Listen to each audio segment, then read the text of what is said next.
தவக்காலம் 4ஆம் வாரம் வெள்ளி இயேசு யூதர்களுக்கு மத்தியில் போதித்துக் கொண்டிருக்கிறார். அவருடைய போதனையில் காணப்பட்ட 2 செய்திகள் யூதர்களை அதிர்ச்சிக்குள்ளாக்கியது. முதல் செய்தி, இயேசு கடவுளிடமிருந்து வந்ததாகச் சொன்னது. 2வது செய்தி, யூதர்களுக்கு கடவுள் யார் என்பது தெரியவில்லை என்பது. இயேசுவின் இந்த 2 செய்திகளுமே யூதர்களுக்கு அதிர்ச்சியை மட்டுமல்ல, எரிச்சலையும் கோபத்தையும் கொண்டு வந்தது. எதற்காக யூதர்கள் கோபப்பட வேண்டும்? அதற்கு காரணம் இல்லாமல் இல்லை. யூதர்கள் தாங்கள் மட்டும்தான் கடவுளால் தேர்ந்து கொள்ளப்பட்டவர்கள், தாங்கள் மட்டும்தான் கடவுளை அறிந்தவர்கள் என்ற கர்வம் கொண்டிருந்தார்கள். பிற இனத்தவர்களை மிகவும் இழிவாகக் கருதினார்கள்.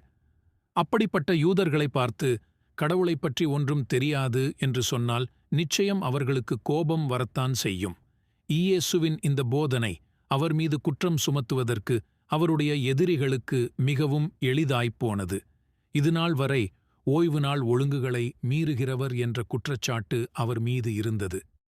இப்போது கடவுளுக்கு எதிராக பழிச்சொல்லை பேசுகிறவர் என்கிற குற்றச்சாட்டும் அவா மீது சுமத்தப்பட்டுள்ளது. ஆனால் இயேசு உண்மைக்காக எதையும் எதிர்கொள்ள தயாராக இருக்கிறார்.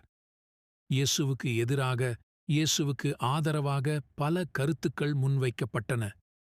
அவற்றில் இயேசுவின் பக்கம் பலர் நின்றனர், அவருக்கு எதிராகவும் இருந்தனர். நாம் யார் பக்கம் நிற்கப் போகிறோம்?